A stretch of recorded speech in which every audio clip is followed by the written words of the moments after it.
Good morning students. आज हम पढ़ेंगे आरबीएससी का नया सिलेबस क्लास 10th का जो है उसके मैथमेटिक्स की बुक का पहला पार्ट हमारा है वास्तविक संख्याएं। पहला चैप्टर है वास्तविक संख्याओं के बारे में हम पढ़ेंगे। और वास्तविक संख्याओं के अंदर हमारा पहला जो टॉपिक है वो है यूक्लिड विभाजन प्रमेय का।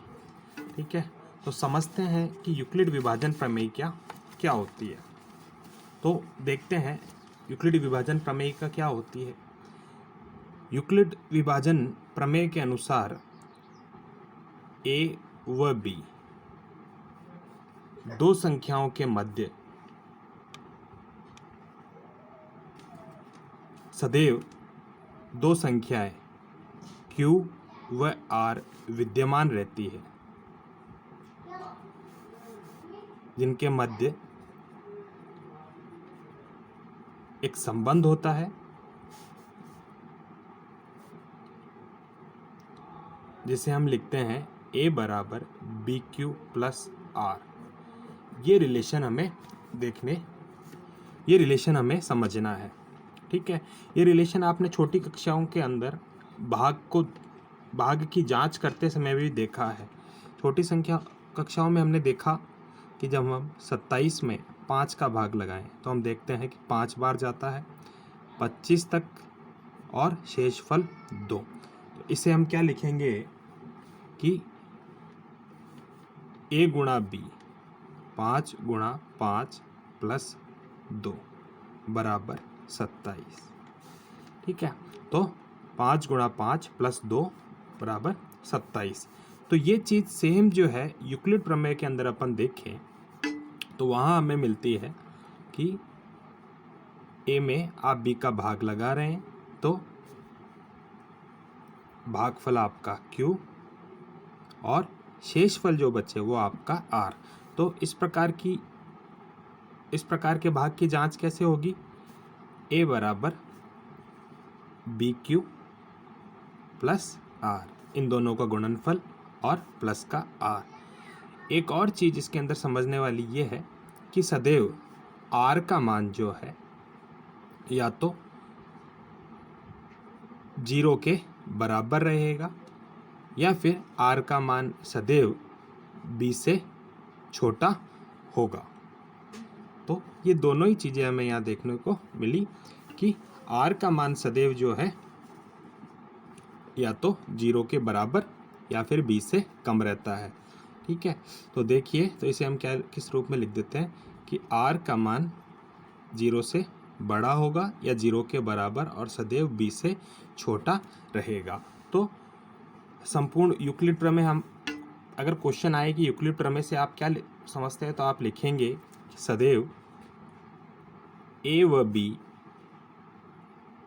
धनात्मक संख्याओं के मध्य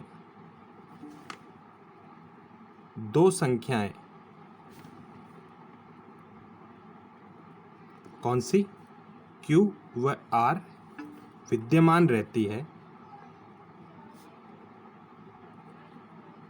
जिनके मध्य संबंध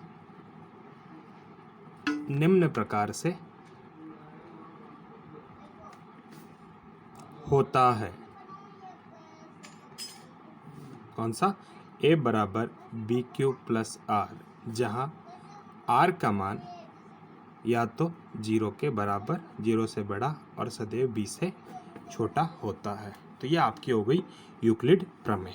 अब अपने जो नेक्स्ट क्वेश्चन है वो है यूक्लिड प्रमेय की सहायता से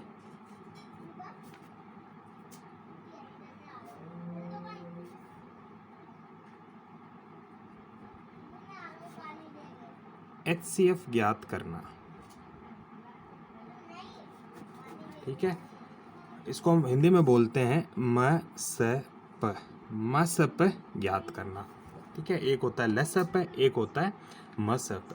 तो हमें HCF ज्ञात करना है, मसप ज्ञात करना है। किसकी सहायता से। यूक्लिड प्रमेय की सहायता से। यूक्लिड प्रमेय की सहायता से किस प्रकार से HCF ज्ञात करेंगे ये देखते हैं। दो छोटी संख्याएं लेते हैं पहले।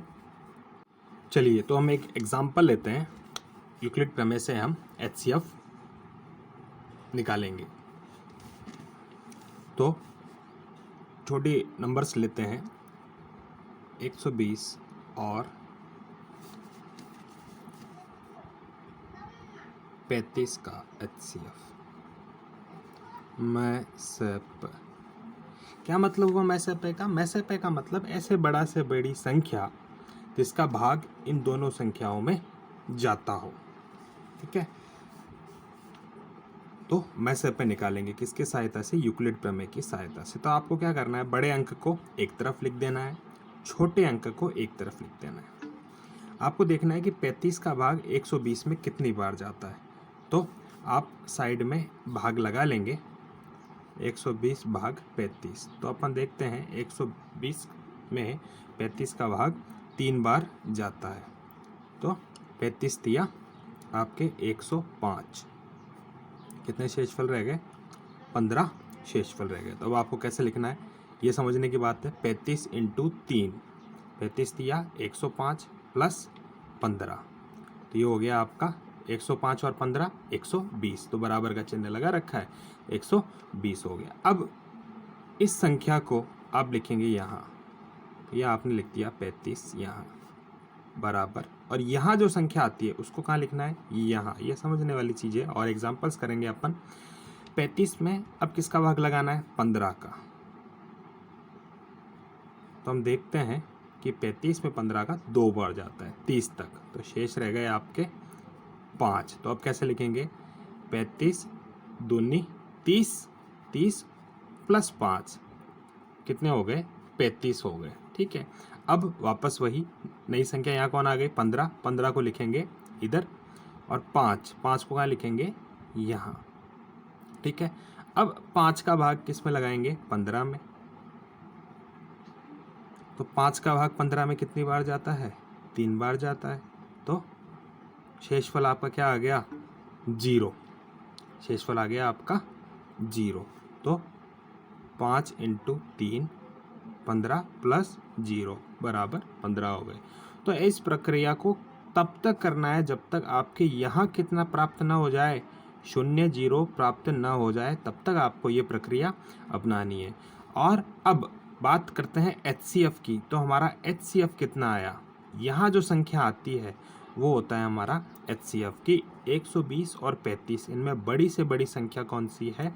5, जिसका भाग जो है 120 में भी जाता है और 35 में भी जाता है। तो इन दोनों का HCF हमारा हो गया 5। ठीक है, तो एक और एग्जांपल लेते हैं।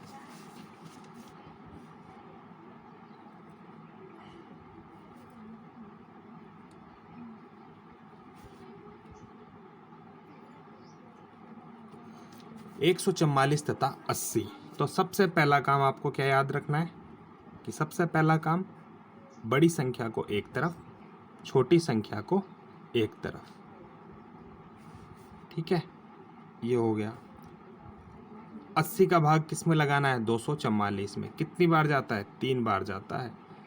80 तिया 240 और आपने 4 जोड़ दिए, 240 और 4 244। ऐसे नहीं आया आपके तो आप भाग लगा के देख लीजिए, 3 बार गया तो 240 माइनस कर दिए तो 4 बच गए। ठीक है, तो 244, 80 इंटू 3 240 और 4 244। अब इस संख्या को यहाँ लिख देंगे हम, और यहाँ जो 4 है उसको यहाँ लिख देंगे। अब फिर 80 में किसका भाग? 4 का भाग। कितनी बार? 20 बार। शेषफल 0, तो 4 इंटू 20 प्लस 0। ठीक है, तो यहाँ कौन सी संख्या आई? 4। तो इसका मतलब HCF क्या है? 4। कब तक अपनाना है? जब तक यहाँ क्या प्राप्त ना हो जाए? 0 प्राप्त न हो जाए, तब तक हमें यह प्रक्रिया अपनानी है। ठीक है, तो यहाँ आप अपन बुक में, आप जो है अगर आपके पास बुक हो तो आप ये एग्जाम्पल 1 इसी प्रकार से कर सकते हैं। ठीक है, और आपके 1.1 में पहले क्वेश्चन के तीनों ही पार्ट आप आसानी से इसी तरीके से कर सकते हैं। क्वेश्चन नंबर 3, एक परेड में 616 सदस्यों वाली एक सेना आर्मी की टुकड़ी को 32 सदस्यों वाले एक बैंड के पीछे मार्च करना है, दोनों समूहों को समान संख्या वाले स्तंभों में मार्च करना है, स्तंभों की अधिकतम संख्या क्या है जिसमें वे मार्च कर सके। तो इस प्रकार के जितने भी क्वेश्चन हैं जहां व्यवस्थित करने की बात हो, स्तंभ और पंक्तियां बराबर रहे, इस प्रकार के क्वेश्चन है।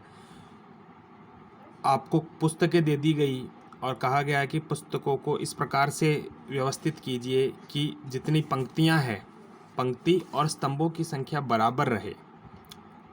उन सभी प्रश्नों में आपको क्या निकालना होता है? HCF। आपको क्या निकालना है? HCF मैसे पर निकालना है। किसकी सहायता से? यूक्लिड प्रमेय की सहायता से। तो इस क्वेश्चन को भी आप क्या करेंगे? 616 और 32। तो 616 बड़ी संख्या है तो 616 को एक तरफ लिख देंगे और 32 एक तरफ। ठीक है, 32 का भाग लगाएंगे। 616 में कितनी बार जाता है यहाँ लिखेंगे, कुछ शेषफल बचता है तो यहाँ लिखेंगे। यहाँ जो संख्या है उसे इधर और यहाँ जो आती है उसे यहाँ पर लिखेंगे। ठीक है, फिर वही भाग की प्रक्रिया कब तक करना है? जब तक आपको शेषफल में क्या प्राप्त ना हो जाए? शून्य। ठीक है, तो ये हो गया हमारा यूक्लिड विधि की सहायता से HCF ज्ञात करना।